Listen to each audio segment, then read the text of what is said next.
Hi అండి. నేను మీ హర్లతాని. అందరూ ఎలా ఉన్నారు? బాగున్నారా? నేను కూడా బాగున్నానండి. మొన్న మా హస్బెండ్ అయితే బయటికెళ్లారనమాట. బయటికి వెళ్ళినప్పుడైతే రొయ్యలు తీసుకొచ్చారండి.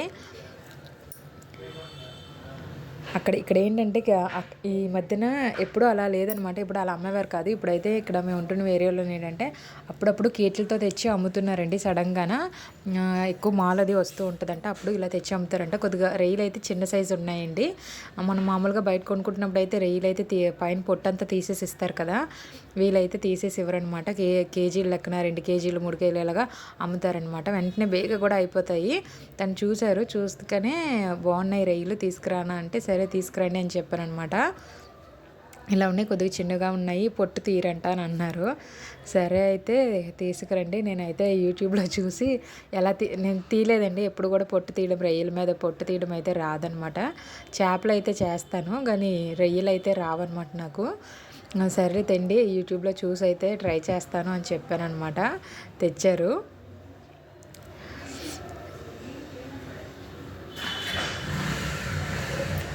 ఇదిగో చూసారు కదా, పైన అయితే ఫస్ట్ అయితే బొర్ర అయితే తీసేసానండి. ఒక 10-15 నిమిషాలు అయితే యూట్యూబ్లో అయితే అలా చూసానండి. అందరు పెడతారు కదా రొయ్యలు క్లీనింగ్ అని, అది వీడియోస్ అయితే చూసారనమాట. చూసి 1-2 సార్లు అయితే చూశాను కానీ అంతగా తీసాను, క్లీన్ చేశాను, పర్వాలేదు. కొన్ని అయితే రొయ్యలు చిన్న వల్ల నాకు అంతగా తీయడం అయితే రాలేదండి. సరిగ్గా రాకపోవడం వల్ల ముక్కల్లాగా విడిపోయాయి అనమాట. అది నాకు సరిగ్గా తీయడం రాక కొన్ని అయితే 2 ముక్కలు, ఇలాగ 3 ముక్కలు కూడా అయిపోయాయి. నేనైతే తను నైట్ టైం తెచ్చారనమాట. నైట్ తీసుకొచ్చారండి. నైట్ తీసుకొచ్చినప్పుడు భోజనం అది చేస్తానమాట. అంటే మరి వెంటనే మరి ఫ్రిడ్జ్లో పెట్టేసి క్లీన్ చేద్దాములే నెక్స్ట్ డే అని అనుకున్నాను. కానీ క్లీన్ చేసేసి వాష్ చేసి పెట్టేసుకుంటే మంచిది కదా అని చెప్పేసి ఇంక భోజనం అది చేసిన తర్వాత ఇంక కూర్చున్నాను. 8:15 కూర్చున్నానండి. 8:15కి ఏమో కూర్చుంటే 11 అయిందండి నాకు ఇవన్నీ తీయడానికి. చాలా టైం పట్టింది. 2-2:30 గంటల టైం అయితే పట్టింది. నాకు తీయడం రాదు, ఫస్ట్ టైం కదా, అందుకని చెప్పేసి చాలా టైం అయితే పట్టింది నాకు.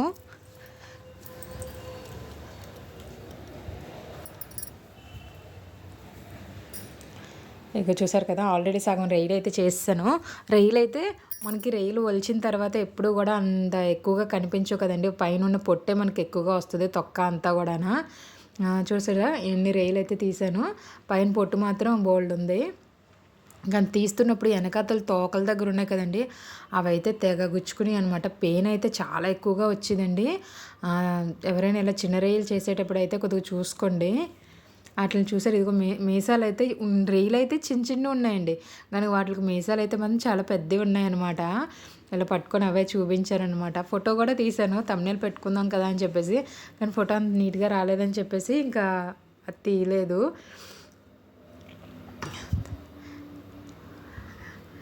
ఇలాగా చేస్తున్నంతసేపు కూడా అవి గుచ్చుకుంటూనే ఉండేవి అనమాట. కొన్ని చాలా పెయిన్ అనిపించేది.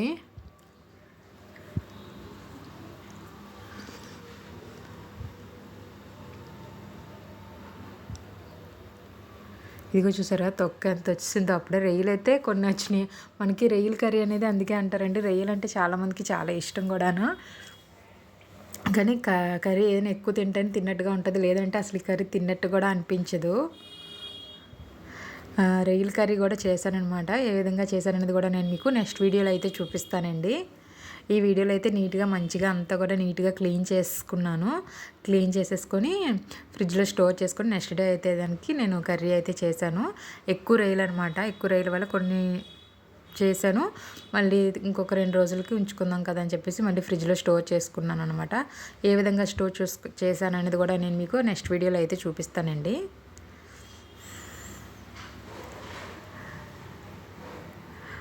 పైన పొట్టంతా కూడా ఎండిపోతున్న ఎక్కువసేపు రొయ్యలు అనేవి ఎక్కువసేపు ఉన్నాయి కదా బయట ఉండడం వల్ల పై పొట్టు అనేది తొక్క రావట్లేదు అనమాట. రాకపోవడం వల్ల వాటర్లో వేసాను. వాటర్లో వేస్తే మనకి పైన తొక్క అనేది బేగా వచ్చింది అనమాట. ఎందుకంటే ఆరిపోతుంది కదా, అందులో రొయ్య చిన్నది కాబట్టి ఆరిపోతుంది కాబట్టి వాటర్లో వేయడం వల్ల మళ్ళీ నీట్గా వచ్చేసేది అనమాట. అక్కడ చెయ్యి కూడా చూసారు కదా, వేలు పైన ఉదయాన్నే చెయ్యి వేలు కూడా కాలిపోయింది అనమాట. దానికి తోడు ఇలా వాటర్లో పెట్టినప్పుడు కూడా చాలా మంటగా అనిపించేది. ఇంకా మనకి లేడీస్కి ఇంకా తప్పదు కదండి, ఇంకా వంటలు అవి చేస్తున్నప్పుడు ఇంకా అలా కాలుతూనే ఉంటాయి. కానీ అయినా సరే తప్పదు, చేసుకోవాలి మనం.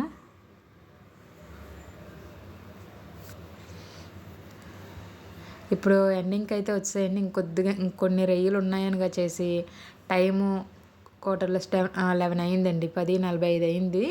కరెంట్ పోయిందండి. ఇంక నా బాధ ఎవరికి చెప్పుకోవాలో అర్థం కాలేదు. కరెంట్ పోయింది. ఆ కరెంట్లోని తీయాలో కూడా తెలియలేదు. క్యాండిల్ పెట్టుకున్నాను, మళ్ళీనేమో టార్చ్ లైట్ పెట్టాను, అన్నీ పెట్టాను అనమాట. వెళ్తే సరిపోయేది కాదు, పక్కన గుచ్చుకుపోయేది. ఏదో రకంగా మొత్తానికి అయితే తీసేసానండి. తీసి అదిగో చూసారు కదా, అటు సైడ్ అయితే టార్చ్ పెట్టాను, ఇటు సైడ్ అయితే క్యాండిల్ పెట్టుకున్నాను. ఇదిగోండి ఇక్కడైతే క్యాండిల్ ఉంది, అక్కడ ఉంది. టైం అయితే 11 అయిపోయిందనమాట. ఇంకా నీట్గా నిమ్మకాయ ఉప్పు వాటర్ వేసి బాగా 2-3 సార్లు బాగా వాష్ చేస్తానమాట. బాగా వాష్ చేసేసి ఇలాగ ఉప్పు కారం అయితే పట్టించేసానండి. ఉప్పు కారం మంచిగా పట్టించేసి మూత పెట్టేసి డీప్ ఫ్రిడ్జ్లో అయితే పెట్టేసుకున్నాను అనమాట. ఇలాగా పెట్టేసుకుంటే మనకి ఇంకా పాడవు, బాగుంటాయి అన్నమాట.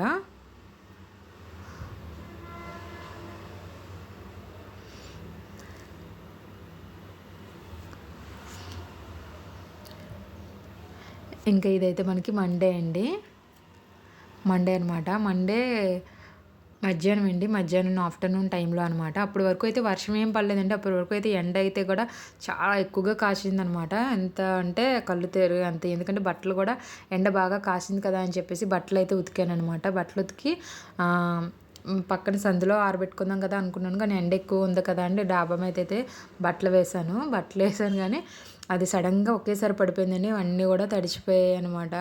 మార్నింగ్ బట్టలు ఆరబెట్టడానికి వెళ్ళినప్పుడు అయితే కళ్ళు తిరిగేంత ఎండ ఉంది. తర్వాత ఫుల్ వర్షం పడిపోయింది మొత్తం అంతా కూడా ఒకేసారి. తర్వాత వర్షం అయితే తగ్గిందండి, 4 గంటలకి ఇలా తగ్గింది.